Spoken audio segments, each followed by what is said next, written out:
Hello dear student, कैसे हैं आप सभी। आशा करता था मस्त होंगे, स्वस्थ होंगे और अपनी पढ़ाई को एकदम बेहतर तरीके से करोगे। यदि आप क्लास 10 के स्टूडेंट है और आपको 2026 का एग्जाम देना है और अभी तक आपने इंग्लिश में थोड़ा सा भी तैयारी नहीं किया है और आप चाहते हैं कि हिंदी में मोस्ट इंपोर्टेंट क्वेश्चन मिल जाए जिसको याद करके हम बोर्ड में अच्छा स्कोर कर सके, तो आपके लिए very very most important question आ चुका है चैप्टर 1 का। ए लेटर टू गॉड आपका चैप्टर 1 है, जिसमें से हर साल प्रश्न पूछा जाता है और जो प्रश्न मैं बताऊंगा इसी में से एक या दो प्रश्न आपके बोर्ड एग्जाम में पूछा जाएगा। 100% मोस्ट इंपोर्टेंट ऑल क्वेश्चन है, तो इस वीडियो को एक मिनट स्किप नहीं करना है। सभी प्रश्नों का स्क्रीनशॉट लेकर अपने कॉपी में लिखकर आज ही याद कर लेना है ताकि चैप्टर 1 का मोस्ट इंपोर्टेंट क्वेश्चन क्लियर हो जाए। ठीक है, इसी तरह मैं सभी चैप्टर को कराऊंगा, तो आपको टेंशन नहीं लेना है, केवल देखते जाना है और प्रश्नों को लिखते चलना है और याद करने चल रहा है। ठीक है, तो चलिए वीडियो को स्टार्ट करते हैं। और वीडियो को स्टार्ट करने से पहले यदि हमारे चैनल पहली बार चैनल को सब्सक्राइब कर लीजिएगा, वीडियो को लाइक और प्लस कमेंट जरूर करना है क्योंकि सभी सब्जेक्ट का मोस्ट इंपोर्टेंट क्वेश्चन आपको इस चैनल पर प्रोवाइड कराया जाएगा। ठीक है, तो चलिए सबसे पहला प्रश्न आपका क्या है। आपका सबसे पहला प्रश्न, what was the single hook. What was the single hook for the family of Lencho after the hell. ठीक है, तो इसका उत्तर लिखना है, ये आपका शॉर्ट में आएगा क्वेश्चन। ठीक है, तो आंसर लिखना है when Lencho's field got destroyed, his single hope was the help of God. He wrote a letter to God and requested him to send 100 pieces to sow his fields again. ठीक है, तो इस तरह से आपको इस प्रश्न का उत्तर लिखना था। क्या है बाबू कि what was single hope for the family of Lencho after the hell, तो आपको बस इतना ही लिखना था। ठीक है, आशा करते हैं प्रश्न को क्लियर हो गया। आप चाहे तो स्क्रीनशॉट लेकर अपने कॉपी पर अच्छे से लिख सकते हैं बिना किसी समस्या के। ठीक है, अब हम लोग बढ़ेंगे दूसरे प्रश्न। दूसरा प्रश्न क्या है, मोस्ट दूसरा प्रश्न है कि what was Lencho's angry.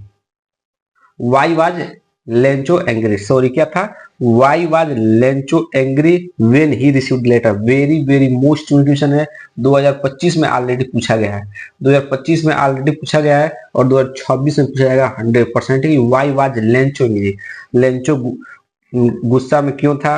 When he received letter, जब लेंचो ने पत्र को रिसीव किया तो वह गुस्सा में क्यों था। इसका आंसर लिखना है, मोस्ट वाला क्वेश्चन है, इसका आंसर लिखना है कि Lencho become angry. Lencho become angry when he received the letter because when he counted the money, he found only 70 pieces. He requested God for 100 pieces. According to him, God could not make a mistake. He was sure that someone had stolen 30 pieces out of the 100 sent by God. क्या था ये प्रश्न। प्रश्न का था कि जब Lencho ने भगवान के लिए पत्र लिखा कितने रुपए के लिए, 100 रुपए के लिए, लेकिन जो जो पोस्ट ऑफिस के एम्प्लॉय थे उन्होंने विश्वास के प्रति जो इसका विश्वास था उसको नहीं टूटे, इसलिए उन्होंने क्या किया, 70 रुपया अपने पास से लगाकर पोस्ट मैन मतलब भेजा। ठीक है, लेकिन लेंचो जब रिसीव किया लेटर को तो देखा तो इसमें केवल 70 रुपया था, तो उसने सोचा कि जो पोस्ट ऑफिस के एम्प्लॉय है इन्होंने ही मेरा 30 रुपया चुरा लिया है, तो इसीलिए क्या था, वो गुस्सा था। ठीक है, तो इस तरह आपको इस प्रश्न का उत्तर लिखना था। बस आपको नहीं लिखना और पूरा फुल नंबर आपको मिल जाएगा। एकदम आसान शब्दों में लिखा है, बस यदि आप अच्छे से मेहनत करके याद कर लेंगे तो आपको एक ही बार में याद हो जाएगा। ठीक है, अब हम लोग बढ़ेंगे अगले वाले प्रश्न पर। ठीक है, हाँ थोड़ा सा और इसके आगे है, देखिएगा ये लिखना है कि ही थॉट, ही उसने सोचा that it might be the post office employees who had taken his money. वही बताया कि उसने सोचा कि जो ऑफिस के एम्प्लॉय है उन्होंने मेरा क्या किया, पैसा चुरा लिया है। ठीक है, आशा करते हैं कि प्रश्न क्लियर हो गया बिना किसी समस्या के। अब हम बढ़ेंगे इसके अगले वाले प्रश्न पर। अगला प्रश्न क्या है कि what were Lencho's feeling when the hail stopped. What were Lencho's feeling when the hail stopped. ठीक है, तो इस पर लिखना है कि when the hail stopped, when the hell stopped, Lencho became sad and disappointed. He felt that no one could help his family.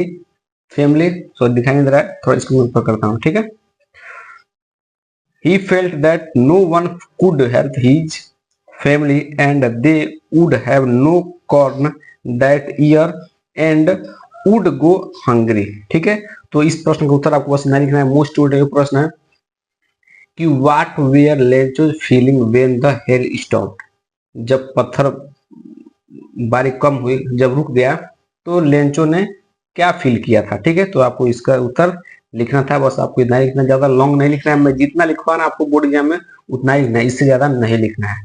ठीक है, अब हम बढ़ेंगे अगले वाले प्रश्न पर, जो मोस्ट इंपोर्टेंट प्रश्न होंगे आपके अगले चैप्टर के।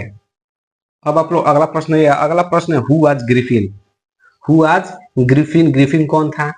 व्हाट हैड ही डिस्कवर्ड, उसने क्या खोज किया था। ठीक है, तो who was Griffin, what had he discovered, इसमें दो प्रश्न है। 4 नंबर का प्रश्न इंपोर्टेंट प्रश्न है। ठीक है, 24 बार में ऑलरेडी पूछ चुका है, 25 में नहीं पूछा है, 26 में जरूर पूछेगा, इसलिए मैंने इसको मोस्ट इंपोर्टेंट बोल दिया है। ठीक है, who was Griffin, what had he discovered. ठीक है, इसका आंसर लिखना है कि Griffin was a brilliant scientist. Griffin was a brilliant scientist. He made some experiment. He made some experiment to show that the human body could be made transparent. Transparent at last. At last, he discovered a rare drug. He took his drug, and his body becomes as transparent as a sheet of glass. ठीक है, तो बस आपको इतना लिखना है कि who was Griffin, Griffin कौन था। तो Griffin was a brilliant scientist था, एक ब्रिलियंट वैज्ञानिक था। ठीक है, हु हैड ही डिस्कवर्ड, तो इसमें लिखना है ही हैड है, और जो बताया ये आपको लिखना है। तो दोनों प्रश्न का उत्तर आपको मिल गया होगा। आशा करते हैं प्रश्न अच्छे से क्लियर हो गया होगा। अब हम लोग बढ़ेंगे अगले प्रश्न पर। अगला प्रश्न अपने आप में एकदम मोस्ट इम्पोर्टेंट प्रश्न होने वाला है।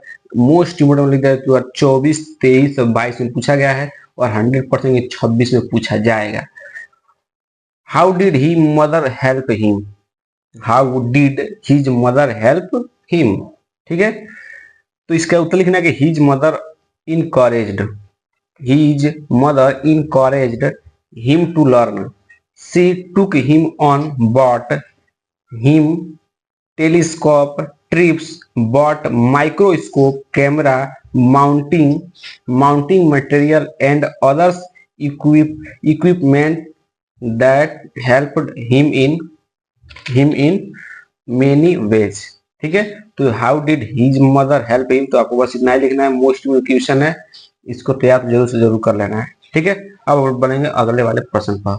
अगला प्रश्न क्या है, अगला प्रश्न why did Matilda, very very most important question है मटिल्डा वाला। व्हाई डिड मटिल्डा बारो द नेकलेस।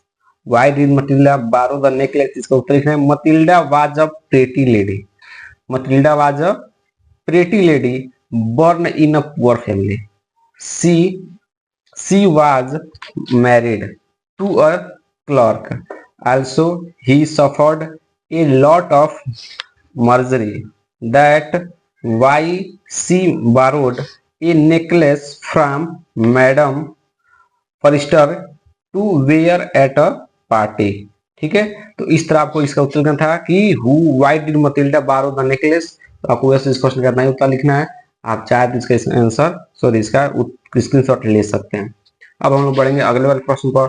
अगला प्रश्न क्या है कि what message does the story the necklace convey to us. ठीक है, टू अस। ठीक है, तो इसका उत्तर के लिए ध्यान समझिएगा। इसका उत्तर आपको लिखना है कि the message is that we should avoid making false show of richness. We should be content with what lives gives us. ठीक है, तो बस आपको लिखना है कि what message does the story the necklace convey to us। तो इस प्रश्न का उत्तर इतना ही लिखना है। आशा करते हैं कि प्रश्न आपको एकदम अच्छे से क्लियर होगा बिना किसी समस्या के। ठीक है, तो बाकी जितने भी मोस्ट इम्पोर्टेंट क्वेश्चन मैंने ऑलरेडी करा दिया है। 8 क्वेश्चन मैंने कराया है, 8 क्वेश्चन यहाँ तैयार कर लिया, आपका यहाँ से 2 तो जरूर लड़ जाएगा। ठीक है, एकदम आसान शब्दों में लिखा है। कोई भी समस्या हो तो कमेंट बॉक्स में पूछ सकते हैं। ठीक है, तो वीडियो कैसा लगा कमेंट बॉक्स में जरूर बताइएगा।